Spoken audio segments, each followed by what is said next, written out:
Hello, and welcome to a very special, very impromptu White Rocket podcast and White Rocket TV. I'm Val in Plexico, and I've just seen the Dark Tower movie with Idris Elba and Matthew McConaughey. I know that quite a few of my friends have been wondering about it, and several have asked me were saying they were interested in seeing what I thought about it. So, thought I would just put this together very quickly as a solo effort tonight, sort of immediate reactions to this movie. I may do some spoilers at the end, but I'll give you warning before I get into any real spoiler territory. Okay, so for right now, I'll talk in non-spoiler terms as far as it goes to specifics. Okay, I'm gonna talk in some generalities. If you don't want to know anything, then why are you watching this? All right. If you don't want to know anything, then go see the movie and just judge it for yourself. I said I wasn't going to judge this movie until I'd actually seen it. I know it's a revolutionary idea in today's social media age where we judge things just based on what other people have said. And I've waited a long time for this particular story to get to movie or television or whatever form other than just the books and the Marvel comics. So I was very much looking forward to it, and I was definitely going to give it a chance. It had to succeed or fail right there in front of my own eyes and ears. And so I'm going to talk first just a little bit about my overall reaction to it and what it is as I see it, because what it is very important in how you, I think, judge it. You'll see what I mean by that. And then I'll talk about some specifics at the very end, but again, I'll give you some warnings. All right, so I want this to be about a 10-minute long, quick video and audio, so I'm going to jump in and jump out real fast. So here's the deal. The books are 7 volumes long, culminating with this monstrosity right here, this monster of a book, The Dark Tower, Part 7, The Dark Tower. And these 7 books are all fairly long, except really for the first one, and which is very brief. I'm not a big fan of the first one. And have tons of characters. And see, here's the thing that Stephen King does. Okay, I've said this many times before. You may have heard me say this on a previous show. The thing that Stephen King does is he writes these super long books because he introduces lots of characters and he gives you lots of information and lots of, you get to experience life with quite a few of them. So, either you love them, you like them, you hate them, but you have an investment in them by the time you get to the end of the book. When in his book something horrific, generally happens. Though this is not the typical Stephen King story. Even though in some ways it is the Stephen King story. Those that have read it know what I mean. I'm not going to go any further. He gives you all these characters, and he gives you page after page of reasons to be wrapped up in their fate, good or bad. I think that's one reason why his movies don't tend to do as well story-wise, as successful as his books. Here's what I mean by that. His books give you page after page to really care about the characters, and then when the big Stephen King stuff happens, you have an investment in it. But in the movies, they tend to dump out a lot of that character stuff. Otherwise, the movies would be 6-7 hours long, and then there'd only be the Stephen King stuff in the last 30 minutes, right? So, which is kind of the way the books are. So, his movies kind of leave out all the stuff that make you care and go straight to the thrill ride, the roller coaster. But if you don't care that much about the characters, then the thrill ride isn't nearly as thrilling as it was when you read the books. I've always felt like that's kind of a major problem that Stephen King has translating his books to the screen, right? That's why I think they work better in long-form things like The Stand or The Shining when they've been done as miniseries, because then you have more time to build up an interest in the characters and to care. Now, I would therefore say the shorter a Stephen King movie, the less successful it tends to be, unless it was specifically written to be like a quick hitter. That takes us to tonight's movie, The Dark Tower, which is an hour and a half long. And that was the first big red flag. This movie should have been one of two things. It should have either been The Gunslinger, Volume 1, or it should have been the length of Return of the King, 3.5 hours long, at least. Now, it certainly wasn't going to be 3.5 hours long. Not even having Ron Howard as executive producer was going to make this movie be 3.5 hours long. And so they went the other route. So here's the thing. I mean, well, I've got some specific things to say about that, but again, I'll hold off to a little bit later on. Overall judgment. For 95% of this movie, I either liked it or didn't hate it. I was okay. Idris Elba as Roland the Gunslinger, for what there is of him, very good. I'm perfectly happy. I thought he was as good of a Roland as I could have imagined. I mean, I know that there are people that are mad that somebody didn't invent a time machine and go get Clint Eastwood from the 1960s, but guess what? Clint Eastwood is 137 years old now. Okay, you're not going to have Clint Eastwood in this movie. You're just not, unless you do like the end of Rogue One and have him CGI, and that would be ridiculous. So they got somebody who's a very good figure along those same lines, Idris Elba, and he was great. I thought he was fine. Now, some were saying, well, the problem with Idris Elba being in it is it messes up the Odetta, Susanna storyline later on. Let me just say, if this is the end, if what we had today, this movie today, is as far as it goes, and given the box office returns, it may be, okay? There were like 6 other people in the theater with us. If this is as far as it goes, that does not matter in the slightest, okay? That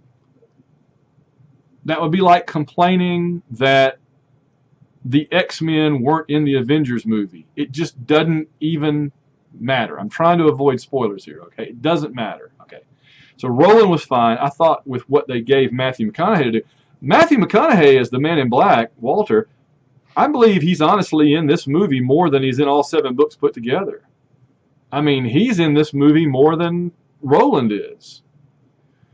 But this movie, above and beyond anything else, this movie is Jake Chambers, right? Jake Chambers? It's been a long time since I read him. Jake Chambers. Yeah, Tom Taylor.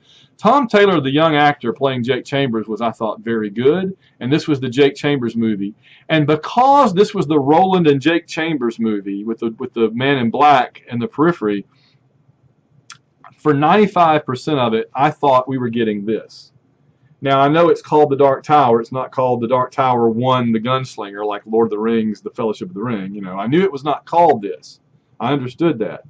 But for much of the movie, this is what I thought we were seeing. And let me tell you one thing. Again, I'm not a big fan of this specific volume. Okay? 2 through 7, including this big one, right? Great. Great. I even love the ending. The all controversial ending. I even love the ending. It's very Marv Wolfman, Fantastic Four Galactus, but I love it. But I don't love this book. And so as I was watching the movie, I kept thinking, you know what we're getting here? We're getting an expanded version of The Gunslinger, Volume 1. And expanded in the sense that several things happen that are not remotely in here. Like, they actually explain what the Dark Tower is. They explain what the Man in Black is trying to do. They explain the layers of the universe, Midworld, all that. That's stuff that, A, doesn't even really come up until the 2nd, 3rd, 4th books, if then, right? But B, I thought, you know, that's okay. Because honestly, I'm not convinced Stephen King knew when he wrote them. I think honestly, I think Stephen King made a lot of this stuff up as he went along. And that's not a bad thing. That's fine. When I write, I do a fair amount of that. I mean, Stephen King has said before, he likes to make stuff up as he goes along. He doesn't plot and plan everything out very specifically going in. So that's fine. That's not a criticism of Stephen King. It's not a criticism of the books. It's simply saying that I think Stephen King was making that stuff up as he went along later in the series. And because of that, you have just a lot of mystery that's never resolved in the first few books. Okay? You don't know what's going on or why.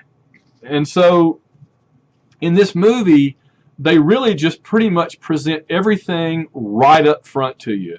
This movie is like 70% the gunslinger and 20% explanation stuff from the other 6 books, so that it kind of makes sense. And I got to tell you, as I'm sitting there for the first 95% of this movie, I'm thinking, I like this movie better by far, if it is the first of several, okay? If it is the first of several, I like this movie better than I liked Volume 1, The Gunslinger. It's like a more elaborated on, more expanded upon Volume 1, where things make sense from the beginning. Not as much mystery, but things make more sense. Now, there's one caveat to that, which is if you didn't know a lot, right? If you hadn't read the books, then even when they explain it, it's still very confusing. My wife said she liked it okay, but didn't fully understand what was going on, and I don't blame her a bit because she hadn't read the books. And I don't see how anybody could fully understand what's going on in this movie that hasn't read the books. I hate that, but it's 90 minutes of stuff kind of flying at you, you know, and then you're done. Now,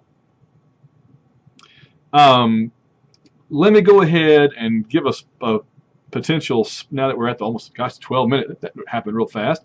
At about the 12-minute mark here, let me go ahead and give a quick spoiler warning, because I want to talk very quickly about what specifically happens in this movie that I was happy and not happy with, and why I compare it to the Fantastic Four: Rise of the Silver Surfer.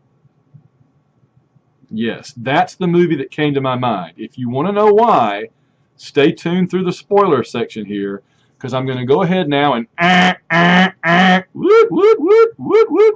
to talk more specifically. I'm going to talk more specifically about what happens in this movie. You've had your warning. Don't blame me if you get something, if you were planning to see it tomorrow and I'm about to, this is your warning. All right, here we go. So this movie, for 95% of it, is an expanded adaptation of The Gunslinger. It's Roland, Jake, and the Man in Black. There's no Eddie. There's no Susanna. There's no Oi, although there is a kind of a visual reference to him that was kind of funny. They at least tip the hat to Oi. But it's this character. There's 3 characters plus Jake's mother and stepfather, and then Jackie Earle Haley is like the henchman to the Man in Black. He's pretty good because I love Jackie Earle Haley. He's great. So here's the deal, and here's why I compare this movie to the Fantastic Four: Rise of the Silver Surfer. Think about the second Fantastic Four movie from Fox a few years ago. You know, the Silver Surfer comes in, the Fantastic Four meet him, and you get like barely an hour and a half, barely, so it's really short, like the Dark Tower. You get barely an hour and a half of the Fantastic Four and the Silver Surfer interacting, and you know, oh, Galactus is out there and he's going to eat the whole planet. Oh, Lord, Galactus is this big threat coming, and oh my gosh. And the Silver Surfer and the Fantastic Four and Dr. Doom and all that. Well, Dr. Doom. And then at the end, the Silver Surfer's like, you know what? I'm on you guys' side, and he flies up and he destroys Galactus. Wait, what? Yeah, at the end of the second Fantastic Four movie, all it took to defeat Galactus was the Silver Surfer says, you know what? You've changed my mind about things. I will now go and single-handedly defeat the big bad. No, that should not ever happen. That's ridiculous. So that is how I compare this movie. For 95% of this movie, it is a fine, wonderful The Gunslinger Volume 1 setup. It goes to places like the Dixie Pig. That's when I started getting nervous. I'm like, wait, that's something from later in the series. They don't need to be going there. but you don't. And oh, and you do get the clan that has the spheres, the balls, right, and can travel through the portals. You get them. And you get a couple of other things I'm about to get to. Oh, you find out the whole deal about the Man in Black trying to destroy the Dark Tower. You see the facility where he's using the kids with psychic powers, brain power, to try to destroy it. You see all that from the very, in fact, you see that at the very beginning, from the very beginning. So I was like, okay, that made me nervous because I thought, if this is just the gunslinger, we're seeing too much. But then I kept saying, you know, it's okay because they're just trying to make it make sense to us from the beginning. Instead of having all these mysteries, they're wanting you to kind of understand everything up front. So I'm like, okay, I'll give them a pass on that because it's making it make more sense. And then at the end, you get the big battle. Here's the big spoiler, okay? At the end, you get the big battle, and the gunslinger shoots the Man in Black in the head, and McConaughey is down with a hole in his head, apparently dead, and they blow up the facility that was going to destroy the Dark Tower and live happily ever after. Yeah, I don't even. Because if you wanted this to set up the rest of the series, then have Roland do something to drive away Walter, right? Drive him away, damage his facility or something, run him off. You don't kill him and live and walk off into the sunset, basically. So, I mean, I guess a second movie, and again, I doubt there will be a second movie now. I think we've seen the beginning and the end of this now. But I guess if there were a second movie, I guess it could start with the Man in Black opening his eyes and sitting up and like pulling the bullet out of his head and throwing it away. I could see that. And in fact, maybe there's a post-credit scene that we got up and left and we didn't see where he does that. I don't know. But you needed that Darth Vader, you know, corrects his controls and flies away from the Death Star scene where the bad guy gets away to fight another day. You needed that, and we don't get it. So, you know, anybody that didn't know any better would think that the entire Dark Tower series was this one thin little book. That's it. You know, 200 and something pages. So yeah, my final. I guess I should have put this earlier before the spoiler thing, right? My final verdict on this movie is it's extremely disappointing.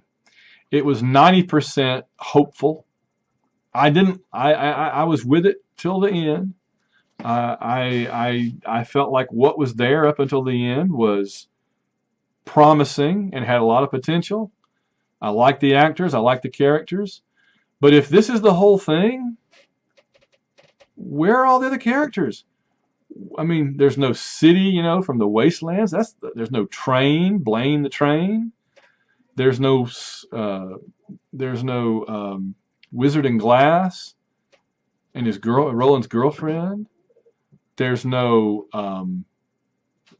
none of the stuff from 5 and 6. I mean, there's so much. Now, I'll sum it up this way. I said it's kind of like if Peter Jackson had filmed The Lord of the Rings, and the entire Lord of the Rings series that Peter Jackson filmed, the whole Lord of the Rings, was a 90-minute movie that had Frodo, Sam, and Aragorn, and it had maybe 3 scenes from the Fellowship of the Ring, and at the end, up on the hill at the very end of Fellowship of the Ring, where Boromir gets killed, instead of Boromir getting killed, Sauron gets killed.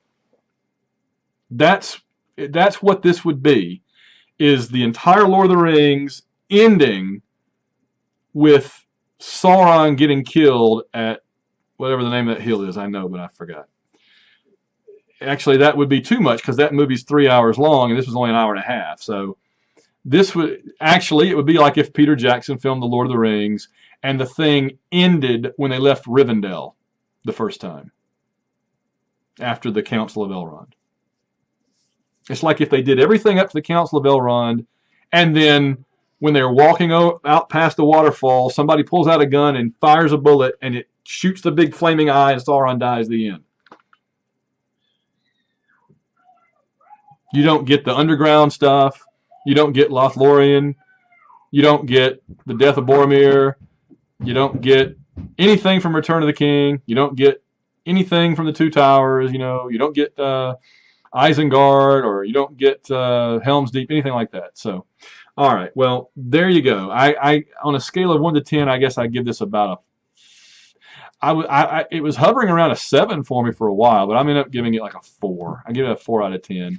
I'm glad I saw it. Very disappointed by it. What's there, for the most part, 90% of what's there is okay. I think the negative reviews do it a disservice. I think it's okay. But as a Dark Tower story, it's a short story. It's not even a novella. It's a short story.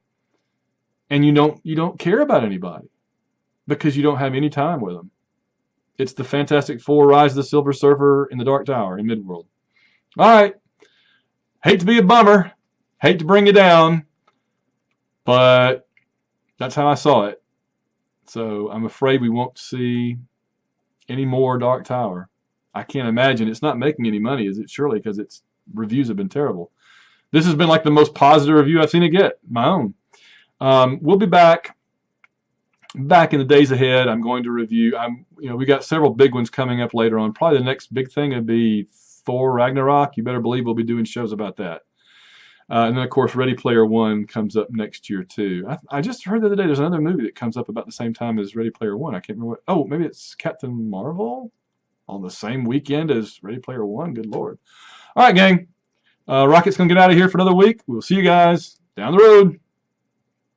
Don't forget to go to patreon.com. Van Allen Plexico. We appreciate your support. Bye-bye.